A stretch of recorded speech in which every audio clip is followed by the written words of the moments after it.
When I was young and foolish, I would dream about the Mazda RX-7, Honda CRX, and even Datsun 1600. Now, older but no wiser, I have a Honda Prelude, a Mazda MX-5, and an 80s Honda Civic to prove it. All are affordable and fun sporty classics that don't have to only live in the imagination.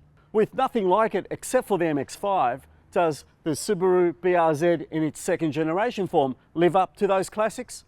My name is Byron Mathioudakis for CarsGuide.com.au, and I am here to find out.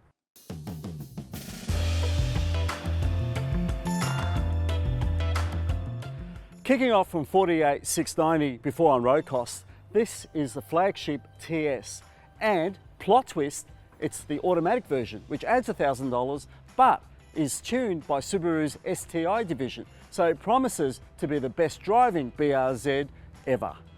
Starting from $49,690 before on road costs, the TS Auto is pretty well equipped with a mechanical limited slip differential, dual zone climate control, suede-like trim, heated front seats, adaptive cruise control, and a host of driver assist safety tech like AEB and lane keep systems. It also brings TS exclusive items like STI-tuned dampers, a Brembo brake upgrade, unique instrumentation, a big red button to start the car, and blacked out trim, helping justify the $3,600 premium over the mid-range BRZS. But you do lose the full-size spare wheel for a fiddly puncture repair kit, and no BRZ offers a sunroof, smartphone charger, or wireless for Apple CarPlay and Android Auto either. Still, you need to find another 5k to stretch to the MX-5 RF GT that matches the Subaru spec, though of course the gorgeous Mazda 2-seater is alone with that magnificent acrobatic electric Targa roof,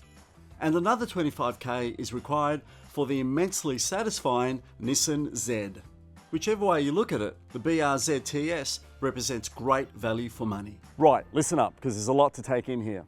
Visually, it's pretty similar to the 2012 original, but today's BRZ is slightly different in that it uses more aluminium in the body, namely the bonnet, the front guards, and the roof. There's plastic resin in the fuel lid, and what these do is bring the center of gravity down 4 millimeters, and that is said to improve handling. Overall, the car is 25 millimeters longer, the wheelbase has been stretched by 5 millimeters, and it's 15 millimeters lower than before. However, the rear tracks have been widened by 10 millimeters, although overall the width of the car remains the same as before. This being a TS means that STI has fitted badges in the headlights and around the car. It's got a different wheel and tyre package, and there's a shark fin antenna on the roof. Overall though, it's much the same as before, but the big changes are if you step inside. You can see where STI has left its mark in the BRZ TS. It's got the embossed seats, which are finished in this material called Ultra Suede. There's a red STI engine start-stop button, which the regular BRZ doesn't get. You get bespoke instrumentation, so when you press the track mode for a few seconds, it comes up in a very racy looking kind of electronic display. Pretty much everything else is as per the regular BRZ, although you can see the black mirror cap as well. That's to say it's no bad thing, because the second generation BRZ interior is way better than the original. I like the symmetrical dash. It's quite blocky but contemporary and handsome. Easy toggles. A great driving position, superb seats, like they're absolutely superb. The fit and finish is first class. This being the automatic, you get an extra cup holder, otherwise you get 2 cup holders in the center storage console. It's a great interior. I'm 178 centimeters and it's certainly roomy enough for me up front. And even vision out is pretty good. Given that this is a low slung sports car, it does feel cozy, and you are hemmed in by these bolstered, very supportive seats. But it's appropriately so. And I love the pedal shifters. They make a difference too. Great ventilation, a fairly good multimedia system. I mean, it's got wide Apple CarPlay and Android Auto, so there's nothing wireless going on there. And the regular TomTom maps looks a little bit outdated, I think, in this day and age. But Overall, it's good up front here.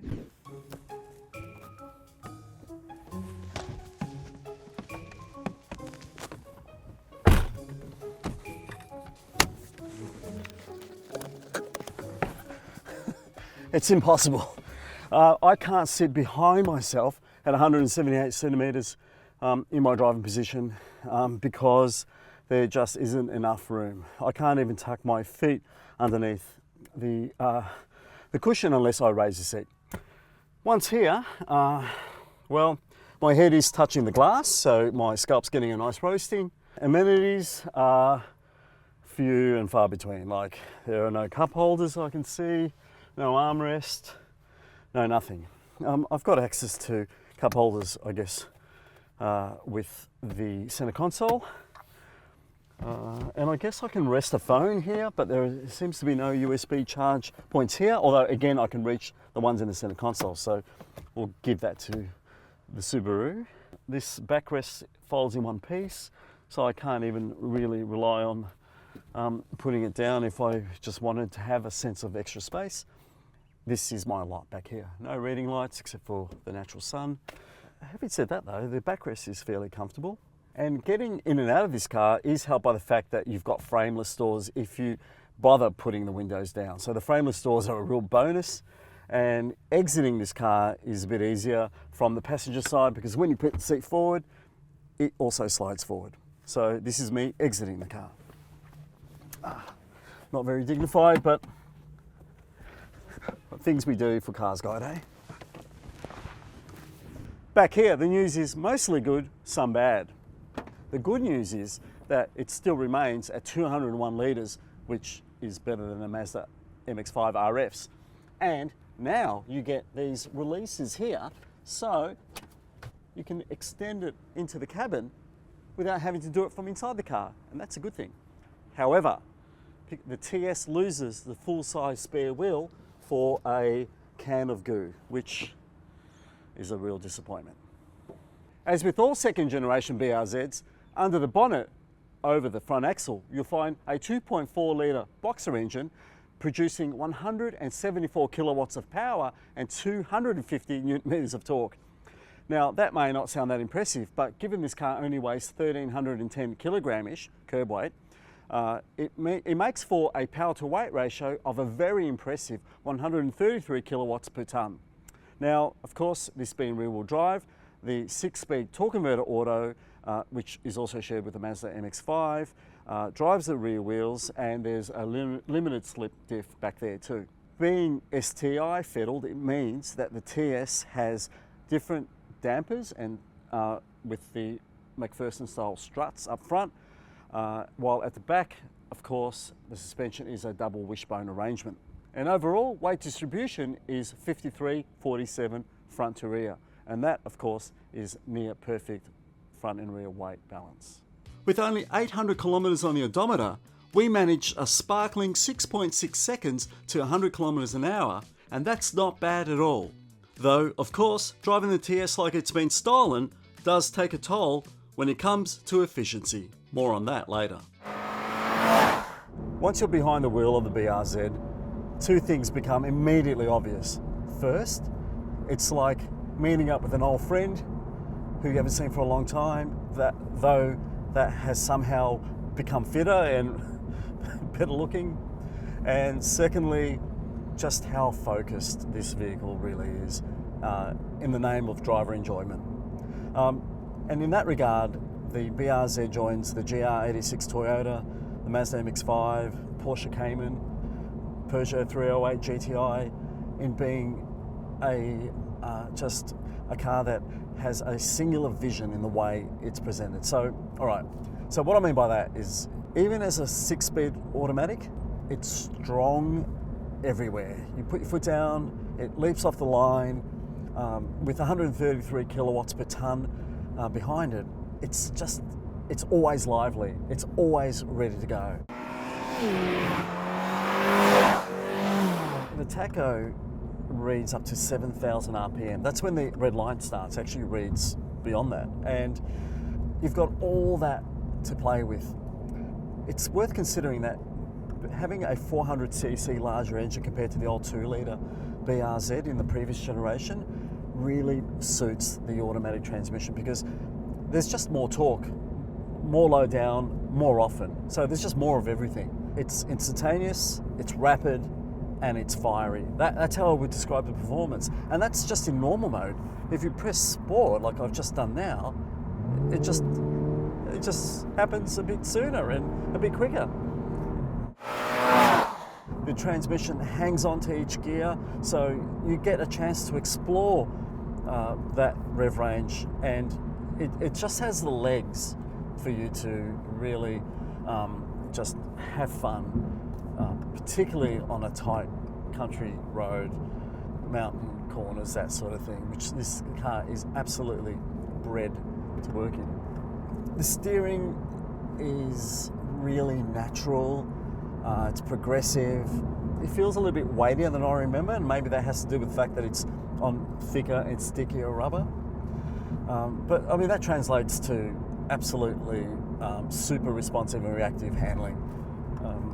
You feel that there's a lightness to the tail that, you know, is ready to give out if you wanted to, but that's not to say that it's dangerous or it's snap oversteering. All it means is that the car is playful. There's a playfulness, a lightness, and an agility that you just don't get with other cars. At this price point, you know, 40 to 50k, it's magnificent in that regard. There's a little bit of road noise that does come through. It's probably evident now on this coarse bitumen on the freeway, but you just don't care, because you're soon ensconced in this car's character and fun. You know, it's athletic and interactive and really tactile.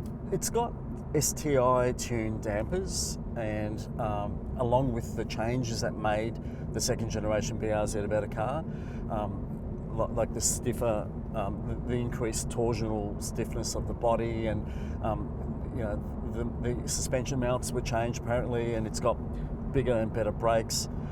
It's just a stronger and a more as one sort of package. You know, around town, that doesn't translate to a firm ride. It is firm, but it's not hard or uncomfortable. I mean, you're sitting low in a small car, in a 4.3 metre car, you know, with only 170 millimetres of ground clearance. Of course, it's going to be a little bit stiff, but it's not uncomfortable. It's the opposite of uncomfortable. It's very pleasant in that regard. If you're in a mood, you can have a lot of fun in this car. You can turn the traction and stability control settings off, or just drive it in the wet. And the fact that this is a rear-wheel drive car, you can have some tail-out fun, some crazy oversteer moments, and if you're talented enough, you can even catch it again, and you know, and just do it all over again. That's the sort of car it is. Actually, I exaggerate, because the car is controllable enough. And this reminds me of the Porsche Cayman and the MX-5 as well. It's controllable enough that if you're alert, you'll be able to catch the tail. And it's all part of the mystique of a BRZ or a Toyota GR86. They're kind of drift cars, and they're for that sort of generation. And you know, the car revels in that sort of thing. So in conclusion, I've got to say that the BRZ TS absolutely lives up to its name. It's STI tuning. I think it's difficult to really pick it unless you drive the cars back to back, but you know, in isolation, it's sharper than ever. Certainly as responsive as I've ever wanted a BRZ or a GR86 for that matter to be, and enjoyable, intimate, involving, all those things. It remains one of my favourite sports cars, period. The fact that you can get all this in a package under $50,000 is exceptional.